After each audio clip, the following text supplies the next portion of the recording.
fans, we got to be better about remembering we can't overlook the human element of sport here. My personal struggle, I guess, with not my struggle, but the thing that ultimately impacted me the most was the human element of sport, and that's what you're about to see and hear is important. And I really am rooting for Mazi Smith, the person. The team obviously desperately needs the player to pan out and to come of age, but I'm rooting for Mazi Smith, the person. And I think all of us trying to lift him up, whether we believe in him or not, can go a really long way as far as his confidence and his ability to turn that corner. Trust me. I'm rooting for him so hard because everybody's counting him out. At the end of the day, he's still just a kid, you know, with a dream. He's trying to make it happen, but he's got all this prep. He's got first-round pedigree, so first-round expectations. People are very impatient with him.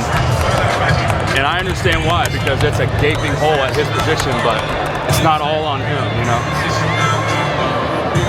I just really want the kid to make it happen. The person, you know, not the person. All right, quick little recap here, and also welcome to those who are new to my channel, The Lando Show. I know that there's a lot of people out there who are probably unfamiliar with who I am, but I consider myself, my perspective to be a little bit unique, just given my experience in professional sports. My personal struggle, I guess, with, not my struggle, but the thing that ultimately impacted me the most was the human element of sport. And what you're about to see and hear is important. That's what we're going to sort of focus on today is Mazi Smith, right? I know the narrative around him, at least in Cowboys Nation, most fans, if you're a casual, if you're a hardcore, if you're a national, whatever, everybody is welcome here. All right, and I am going to do a better job of catering to all three of those types. Come one, come all, because we are ultimately all here for the same purpose. So this community I value tremendously. I met quite a few of you, but I want to make sure that this topic specifically is understood. Mazi Smith, under the current Cowboys defensive line coach, Aaron Whitecotton, okay? Here's what you need to know. Attack front. He wants his defensive linemen, all of them, across the board, to penetrate quickly and attack and reset the line of scrimmage, okay? That's not what Mazi Smith did in college. He was in a 4-point stance.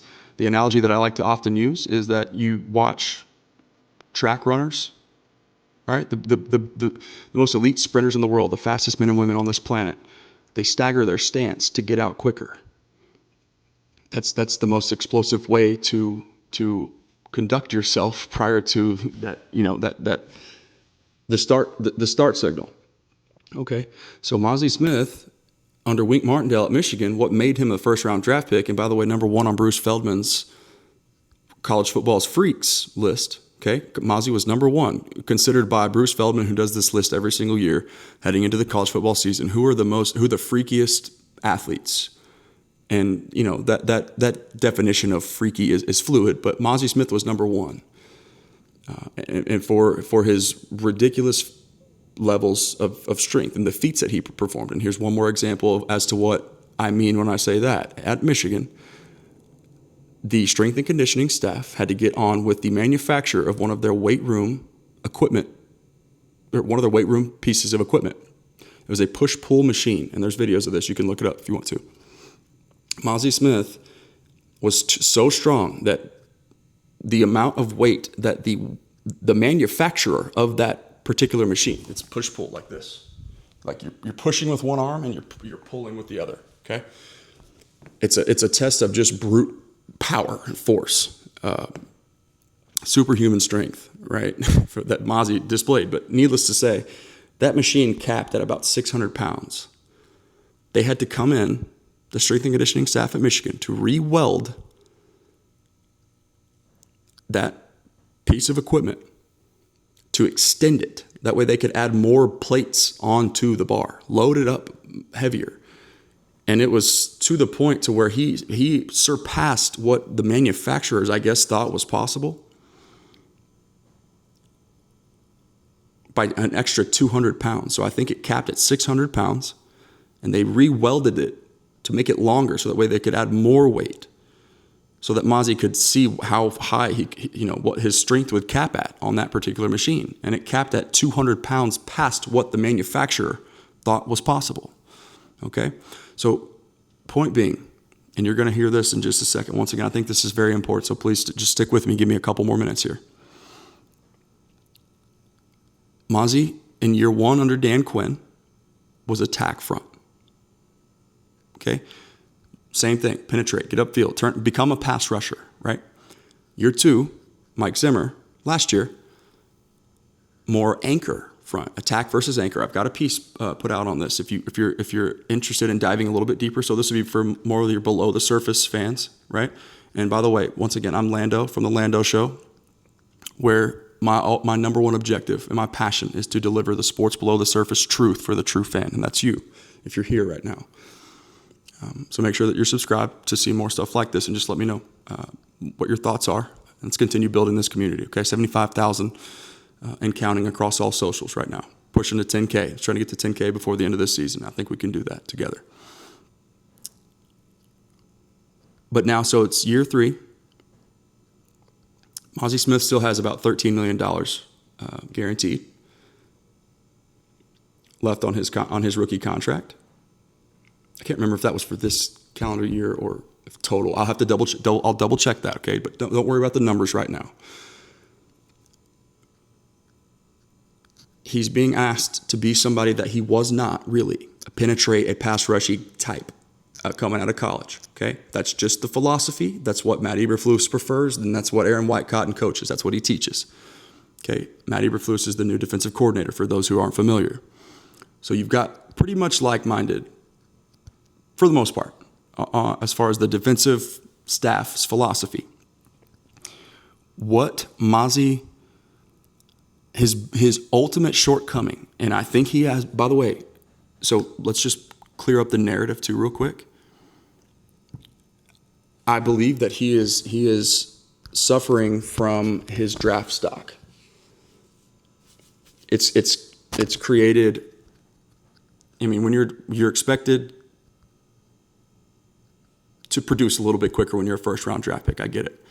But the expectation that was thrust upon him with his draft capital, I think, has placed unfair expectation on him relative to what is being asked of him. Okay, and I think it's gonna make a lot more sense once you see this next clip that I'm getting ready to show you.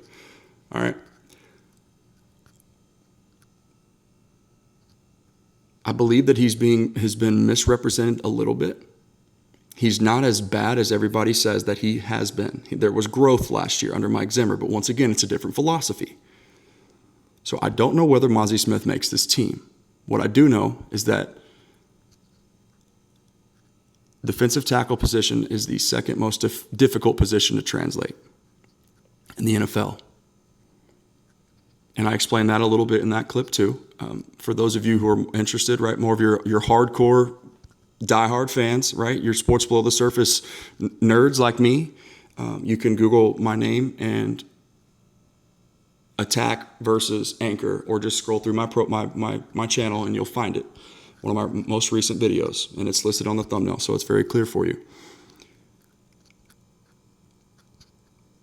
My point is the Cowboys are so thin. This has been the number one shortcoming for them in the postseason and in the biggest games against their toughest opponents in the regular season for the last 3 to 5 years.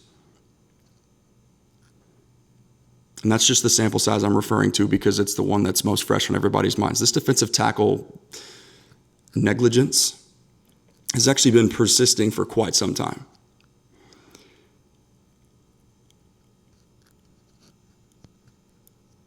Mazi Smith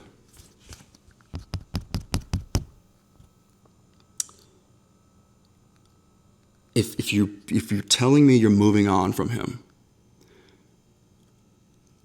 what is your plan behind him? If you just say you got to cut him, he can't play.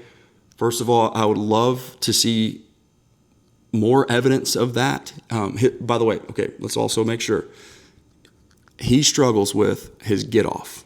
That's his biggest problem, because he wasn't used to doing that. That's not what got him to the league. What got him to the league was 4-point stance. Once again, the opposite of what track runners do. He's not trying to be fast. He's trying to be strong. And essentially clog the middle of the field. All right, hold up blocks, take on double teams, don't move, hold your ground so the second and third levels can flow. And he did that very well as a run stopper. Okay. If you're telling me that you have to cut Mazi Smith, what is your plan to replace him? Because a 7th round rookie, Jay Toya, as the only true one-tech body type on this roster, is not going to cut it. When I say one-tech, guys, that's the Mazi Smith position, or at least it was before they had him lose weight. It's a second full-time job. So I'm going to shut up now. Of course, we're going on 10 minutes. And I really want you guys to listen and tell me if you see what I'm speaking, if you can process what I'm saying, and let me know if you agree, because I really, really do think that this is an overlooked element of this entire situation here. All right. Enjoy the game tonight, because it's Thursday when I'm recording this, but by the time you guys see it, it'll most likely be Friday for all of you. Enjoy the game. But most importantly, enjoy the rest of this video. And assuming that you have already hit that subscribe button for me, go ahead and hit the like button, and then send this to somebody who you think needs to hear it. All I'm trying to do is get you guys to think outside the box a little bit and challenge your comfort zone as far as what the national narrative is, what the mainstream narrative is, and ultimately creatively convey the truth. But that truth is still a little bit unknown right now. So that's what we're all here to unpack and uncover together. Cut down day is coming up next week, next Tuesday, I believe. So it's nut cutting time.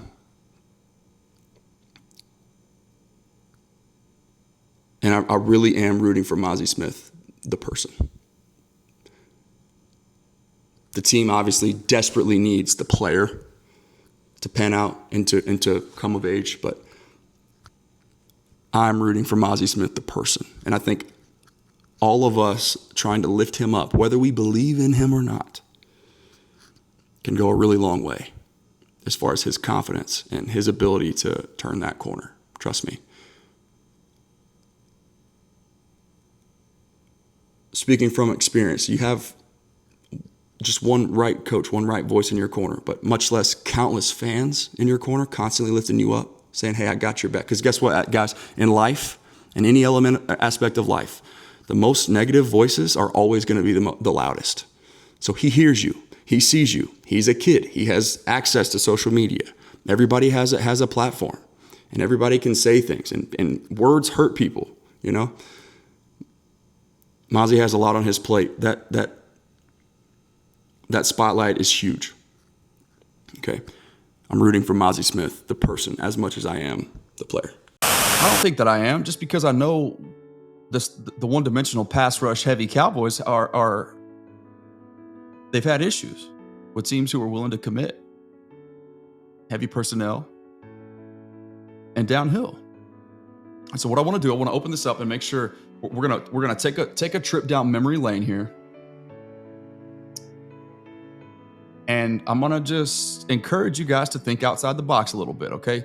So what's happening now in year 3 for Mazi is the same song and dance that happened in year 1. But I want to encourage you to think outside the box and maybe foresee what I see when I say that Mazi wasn't necessarily given a fair shake. All right, let's rip this and then we'll continue. This is the truth, or I guess context, on Mazi Smith from May 14th, 2024. So a little over a year ago last year. All right, let's take a listen to this. Here's what you didn't know about Mazi Smith. And I hope this is a valuable life lesson, or at the very least, just a friendly reminder for everyone who sees this video. Check this out. Going back to Mazi Smith, Mike wants to play him as a 1, and that's what he's going to try and do. And you're right, there should be concern.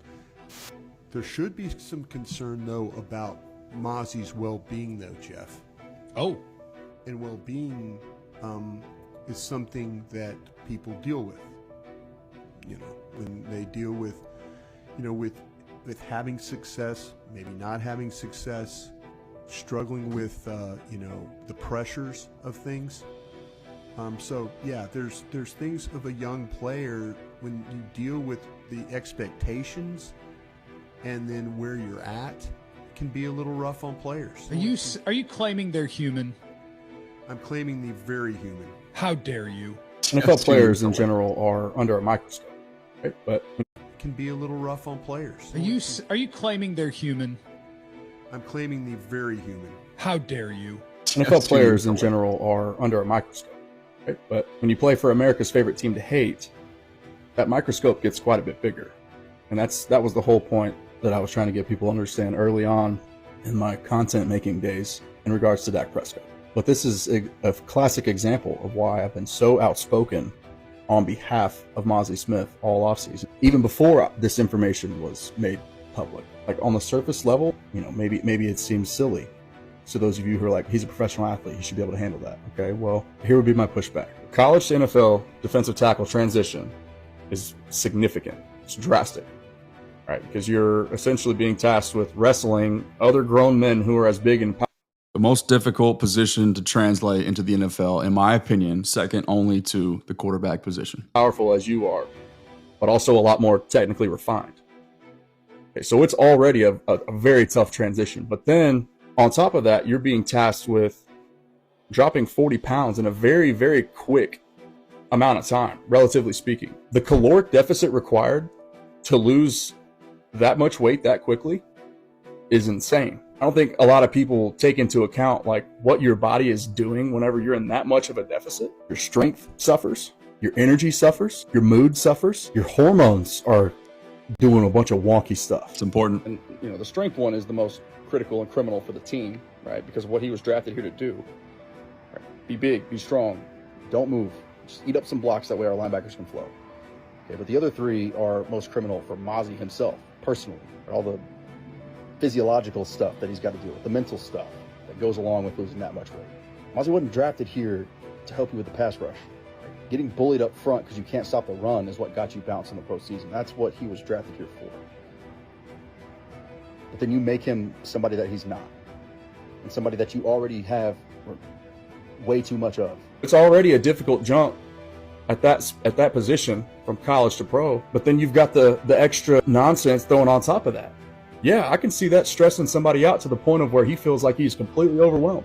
Just think about it, right? You spend your whole life working to achieve a goal, and you finally get to the pinnacle. You reach the milestone, which in this case is the NFL. And the moment you get there, they try to change everything that got you there in the first place. It just doesn't make that much sense. It's never made sense. I got passionately frustrated about that the minute I heard it. I've been vocal about it ever since. He's human. So like, even without this information, right, I was already in strong defense, but now that I have it, I can very easily paint the picture as to what contributed to that. You're making life essentially impossible on a kid. And we as fans, we got to be better about remembering we can't overlook the human element of sport here. It's the most important tool that any professional athlete can have, and it's the one that you can't measure, right? How ironic is that? Patience is one thing, but I think at the very least, a little bit of compassion would go a very long way. There's Sam. He's got limitless ceiling. That's the dude that I did the project on who clocked, like, basically as he ran as fast as Saquon Barkley did. He's 260 pounds.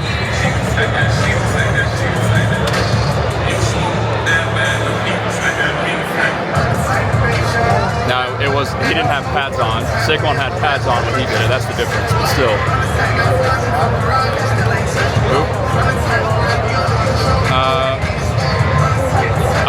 That's like safeties and linebackers. That's special team stuff.